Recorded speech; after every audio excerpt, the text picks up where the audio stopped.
Now, what is the essence of this workshop? The essence is it's a kind of self-inventory. You're chalking up things about yourself that you want to keep in mind when you're going to make your next big decision in life.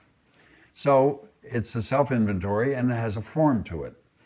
It has a diagram. The diagram is all on one piece of paper, and you may wonder why. It's because over years of experimentation with this workshop, we've discovered there are three basic principles, and they were enunciated by a brain researcher at USC named Barbara Brown years ago. I heard her lecture on this, and she pointed out that they discovered when somebody had to make a decision, there were three things that were most helpful in making that decision. And this coming from a brain researcher, I paid a lot of attention to.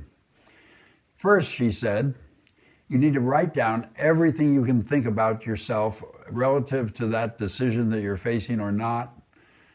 Put everything down on one piece of paper that you can think about yourself. Write down anything that occurs to you on one piece of paper. That was her first principle. Secondly, she said, you need a diagram of some kind because this kicks in the right side of the brain, the side of the brain that we think of as intuition and so forth.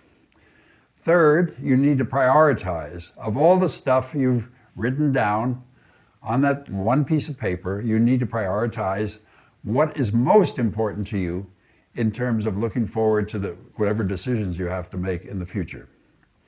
So we're going to use a flower as our diagram, and I want to explain why.